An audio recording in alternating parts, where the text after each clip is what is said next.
تو امام غزالی فرماتے ہیں کہ کوئی وہ شخص اس شخص کی مثال اس آدمی کی طرح ہے کہ جو کسی شہر میں رہ رہا ہے اور اس میں لوٹ مار شروع ہو گئی، ڈاکو آ گئے، کوئی بچانے والا نہیں ہے. اس کو کوئی آ کر کہے بھائی اپنا ساز و سامان تو آپ لوکلز کر دیں، اندر ڈال دیں، وہ کہیں نہیں، یہ ڈاکو میرے گھر میں نہیں آئیں گے.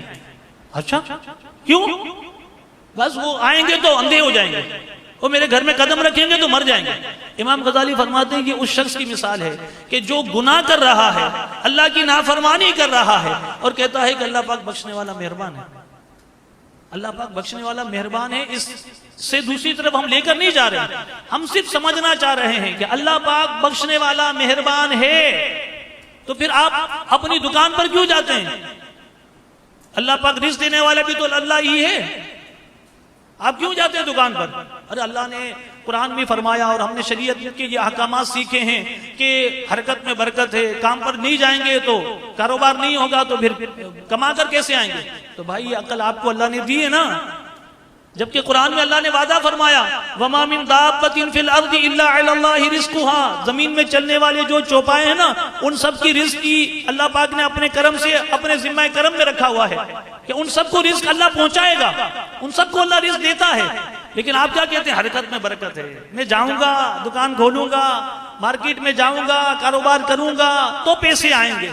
بھائی غیب سے خزانے بھی تو ملتے ہیں، ایسے اسباب بھی تو بنتے ہیں کہ اچانک سے رقم آ جائے آپ کے پاس. ہاں وہ تو ہوتا ہے لیکن کسی کسی کے ساتھ ہوتا ہے. ارے بھائی آپ اتنے ماشاءاللہ عقل مند ہیں، آپ کو اللہ پاک نے اتنی عقل دی ہے کہ آپ ان ساری چیزوں کو سمجھتے ہیں، تو پھر آپ جس رحمت کی امید لگا کر گناہ کر رہے ہیں، اس رحمت کے متعلق تو اللہ نے ارشاد فرمایا وَلَوْ يُؤَاخِذُ اللَّهُ النَّاسَ بِمَا كَسَبُوا مَا تَرَكَ عَلَى ظَهْرِهَا مِن دَابَّةٍ، کہ اللہ پاک فرماتا ہے کہ اگر اللہ پاک ہاتھوں ہاتھ لوگوں کو ان کے گناہوں کے، ان کے کرتوتوں کے سبب گرفت فرماتا تو زمین پر کسی چلنے والے کو تم نہ دیکھتے. اللہ تو ہمیں مہلت دے رہا ہے، اللہ تو ہمیں مہلت دے کر درگزر فرما رہا ہے. قرآن میں اللہ نے فرمایا وَمَا أَصَابَكُم مِّن مُّصِيبَةٍ فَبِمَا كَسَبَتْ أَيْدِيكُمْ وَيَعْفُو عَن كَثِيرٍ، جو برائی تمہیں پہنچتی ہے نا وہ ایسا نہیں ہے کہ کوئی اور کسی اور کی وجہ سے پہنچ رہی ہے. فَبِمَا كَسَبَتْ أَيْدِيكُمْ، یہ تمہارے ہاتھوں کے کرتوت ہیں.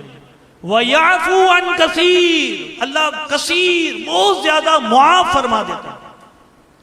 تو یہ جو برائیاں ہمیں پہنچتی ہیں، بیماریاں، تکلیفیں، الجھنیں، پیارے اسلامی بھائیوں گناہوں کی اپنی نحوستیں ہیں، ماننا پڑے گا، گناہوں کی نحوستیں ہیں.